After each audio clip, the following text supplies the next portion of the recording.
Hello everyone and welcome back to the channel. Today we are finally taking a look at the White Nights Watercolors. This is by far the most requested brand of paint that I get as a request for review here on the channel, and it's been like that for over a year now. And they're a little bit harder to acquire here in the US than they are in Europe, so that is why it's taken me so long to get this to you, but I hope that you're excited to look at these paints finally.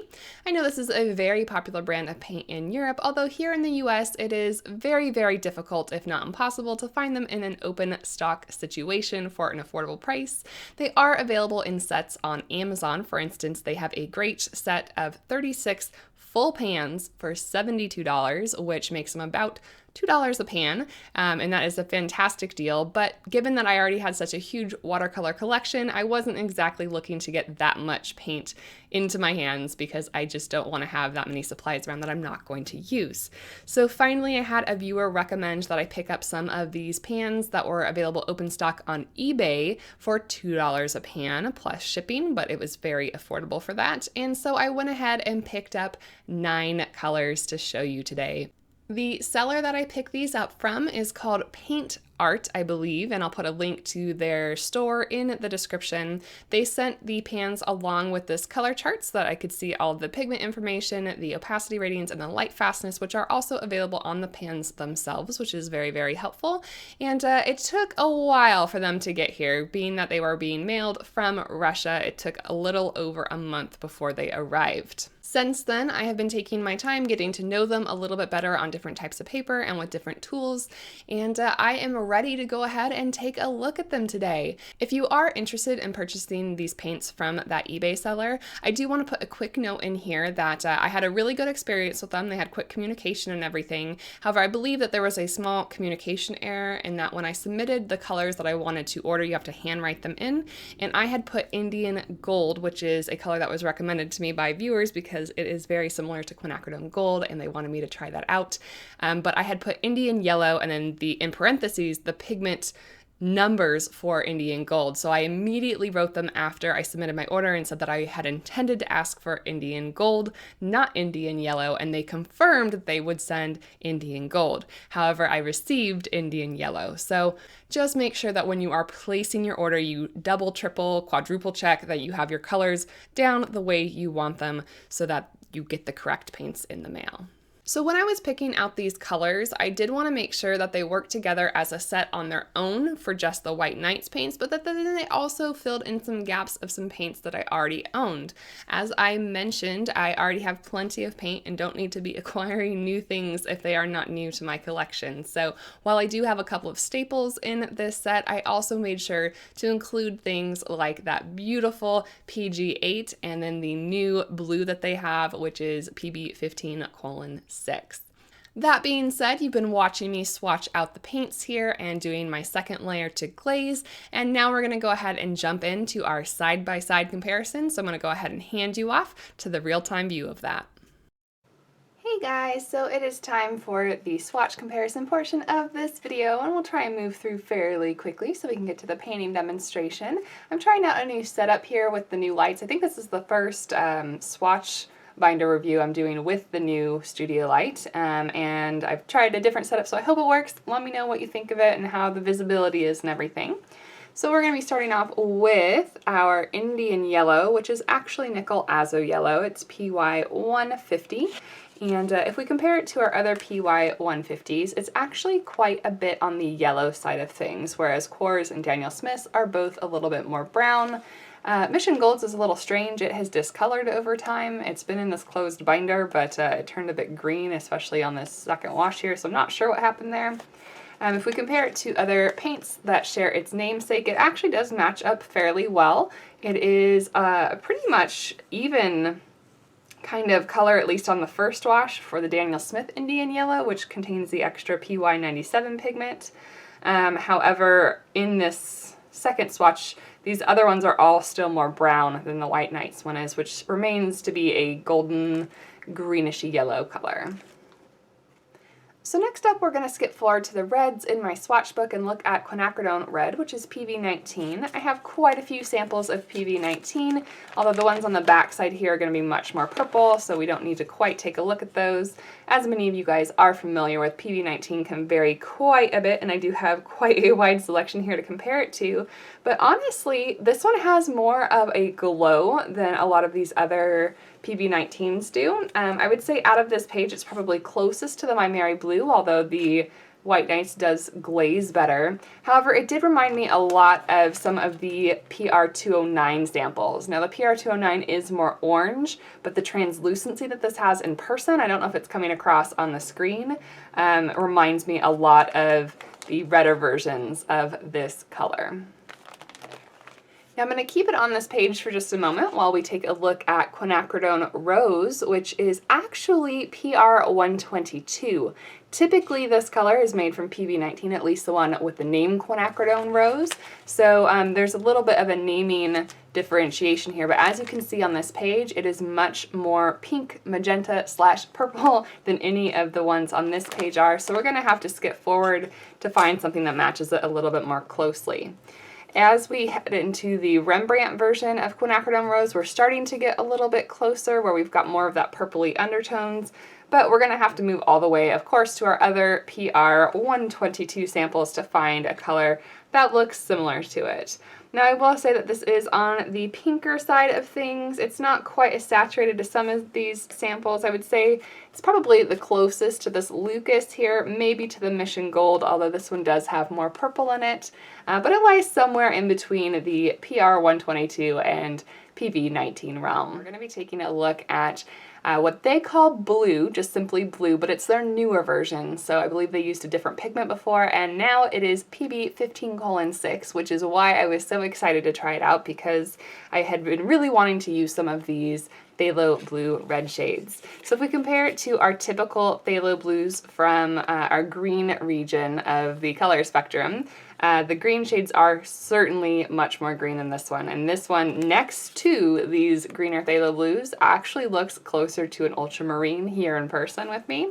So we're going to have to move all the way to, this is the Sennelier Phthalo Rogue, which is PB15:6 as well. This one is even more red than this version here, so when we start to put this in between some of our other ones, relativity is going to come into play here quite a bit. I also have a Daniel Smith one, which is definitely deeper and more pigmented than the White Nights version, but I do like this as a very neutral middle blue, and I'm really excited to try it out some more. Next up, we have Indian Throne Blue, which is PB60. I know this is a favorite from a lot of you. My favorite version of this color comes from M. Graham, and if we put these two next to each other, it's not really hard to see why I like the M. Graham version so much. I feel like this is a much deeper, darker version. This one is more similar to, I would say, the Sennelier or Daniel Smith versions, but even still, these ones seem a little bit more pigmented. Surprisingly, though, trying to blend my words together there, I do like the glazing of this quite a bit. Even though Sennelier is known for their glazing properties, I like the glazing better with the White Nights version. Next up, we have emerald green is what they call it, but it's essentially just phthalo green blue shade made from PG7. This version is okay. I was a little bit underwhelmed when I first swatched this out when I first got it. It really takes a while to activate, which is not typical from their other paints that they had here. I had to wait a lot longer for this one to really be ready to use, and it's still not very pigmented, which I was really surprised about given how much I've heard about White Nights being super pigmented. Now, this is the only paint that I really felt that way about, where it didn't have as much strength. I mean, I know I just said that with the Indian Throne Blue, but I expect other brands aside from M. Graham not to be that strong. But phthalo green is usually a pretty intense color, and I was surprised that it wasn't as intense in this brand. You can see that you don't have quite the richness and the dark tones of some of these other brands, and it almost leans a little bit more yellow in my opinion. So if we put this between Daniel Smith's phthalo green blue shade, and then we also have Mission Gold's bamboo green, which is phthalo green yellow shade basically with PG36. I feel like it falls between them. It's certainly closer to this phthalo blue because it's the same pigment, but we do lean a little bit more towards that yellow shade. Now we're going to wrap back around to the whole reason I agreed to order some of these paints for review, and that is because White Nights carries one of the only versions of PG8 available on the market. The only other direct comparison I have for you is from Pfeiffer Art, who is a handmade company I reviewed here on the channel, and she makes her own handmade paints. And you can see here that they are similar in hue, although the Pfeiffer Art version is a bit heavier and more opaque, whereas the White Nights version stays pretty transparent. This is a really beautiful deep foresty green type of color that lies somewhere in between the sap green world and the dark moody green world. And this pigment is considered to be less light fast than a lot of other greens that we typically see, which I believe is why we don't see it much in other brands.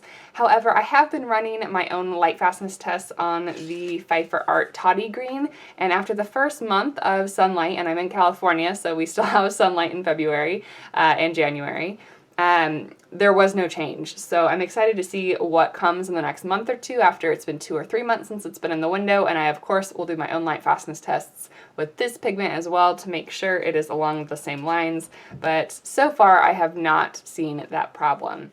Alright, so now we're going to come into our earth tones with raw sienna, and I don't know if I just had a lapse when I ordered this. I was so careful. I remember being careful with all the other pigments to pick out single pigment colors, and either I got to this one and either didn't double check, or I didn't care that it was made from multiple pigments. It is a really, really beautiful color though, so I'm hoping that it still mixes really cleanly. These are still all within the earthy yellow family, so hopefully we can get somewhere there. But if we compare it to the other two colors that I have by the same name on either side here, the My Mary Blue Raw Sienna is much weaker and more yellow. The Daniel Smith one is much, much more brown, although I have mentioned before on the channel that this is a bit of an outlier from my understanding of raw sienna, although I don't use this color very often. So if we switch back over to our yellow ochre page, we're going to get some closer matches. Da Vinci does call their PY42 raw sienna deep, and there are some similarities here. I feel like this also shares some similarities in terms of the glazing strength with the Winsor and Newton version of yellow ochre, but in terms of the hue, I think it lies somewhere between the Da Vinci and Daniel Smith versions of yellow ochre. So we're going to finally wrap up with Burnt Umber, made from PBR7. Now this is a color that has been on my palette forever, since the very first palette that I set up, and I have to admit when I swatched this one out I was a little bit disappointed. It definitely didn't have it didn't have an oomph to it that made it feel really lively. It's still fine, it granulates a little bit and it glazes fairly well for an earth color. But if you'll see here next to our Burnt Umber, it just doesn't have that same vibrancy. And Graham is a bit of an odd duck when it comes to Burnt Umber because it's very red. Holbein as well is very, very different from the other ones. But if we come down here and start looking at the My Mary Blue Burnt Umber, the Daniel Smith Burnt Umber, we start to get a little bit closer in the realm of this White Nights. White Nights is a little bit more yellow. It has some yellow undertones. Overall, there's just something about it. I can't necessarily put my finger on it, but I do prefer some of these other versions over this one here. So you guys know that I love my side-by-side comparisons, but there is no substitute for actually using your supplies in practice to feel out how they are going to work for you in person. So for my first full-on practice painting, I wanted to pull inspiration from those two colors that I was most excited to receive in this set, those being their blue and green. They don't have fancier names because that's what they're called, but it's the PB15:6 and then the PG8. And I decided on a peacock. I figured I could use both of those colors in here. The green is a little bit darker than you would typically see on a peacock, but mixed with that Indian yellow, it actually turned out quite nicely. I really love that the way these pigments handled, and so far, according to my first impressions, I think they hold their own with any other professional brand of paint of your liking. I did end up picking a unintentionally high number of very smooth colors and a lack of granulating colors. That wasn't intentional, it just happened to be the color selection that I had there. So I can't really speak to the company's granulating colors all that much, but for nice smooth washes, I think that the colors that I did choose were really, really beautiful. In my painting today, I'm primarily using two other new supplies that I have been testing out behind the scenes and that there will be reviews for here on the channel in just a short while. And that is the Hanamulla Cezanne watercolor paper and the Arteza water brushes. So both of these products are going to have their own videos coming shortly, but I always like as much information as possible before I go ahead and give my thoughts on a product, so I wanted to include them here too. My initial thoughts, just to let you guys know, is that I really, really enjoy both of these products tremendously along with the White Nights, and I am really excited to see what I can create with all three in the future. If you are interested in the Arteza products, there are affiliates links in the description below, and again, I'll explain more about that when we do the review in just a short while. I am also trading off using an Escoda Perla, which is a small detail brush. I believe this one is a size 2, and this is my new favorite detail brush. I talked about it more in my top favorite brush video a couple of weeks ago, so if you haven't seen that, I'll go ahead and put a link up in the iCard above so you can go ahead and check that out. So let's talk a little bit more about the painting here. I had mentioned in a previous video that I really want to get back to showing you more of my artwork on this channel, and so when I do reviews, as often as possible, I'm going to go ahead and put in a full watercolor painting again as often as I can. I have been wanting to work on a peacock painting for quite some time. I've had numerous failed attempts. I have one that is just a portrait that I like just fine, but typically when people are looking for peacock paintings, they want that big, beautiful tail. I also struggle, as you guys mostly know here on the channel, with doing really loose washes and not getting too controlled, so I really wanted to practice that in this painting. Between the supplies with the flow of the White Nights on the Hanamulla paper and then the water brush helping me out as well, I was able to accomplish that goal in this painting, and I'm really, really happy with the results. So as we go through the rest of this painting, we are going to be using the colors of blue, green, a little bit of the burnt umber for mixing grays and for the eyes, and then also that Indian yellow. And I think that is it. Those are the only colors I am using here in different concentrations. I wish that these were a little bit more available open stock here in the US, but at least we do have options like eBay or those beautiful large sets on Amazon if you don't have a whole lot of other paints and want a whole set to start with.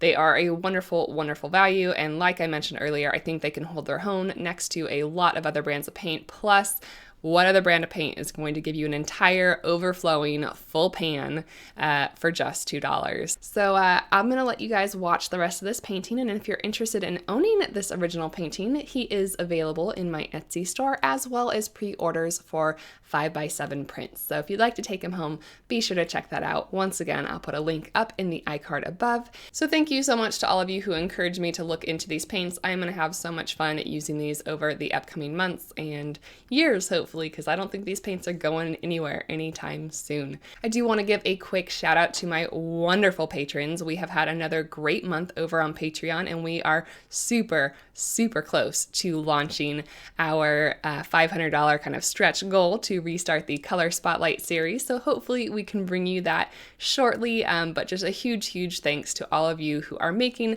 my dreams come true by being able to support myself making content full time. I do know that not everyone is able to support me financially, and that is absolutely fine. Your comments of encouragement mean the world to me, so thank you so much for liking, commenting, and subscribing to see more content on this channel. I could not be any more grateful than I already am for your help, and I cannot wait to continue to bring you content here on the channel. Thank you guys so much for watching today, and I will see you in the next video.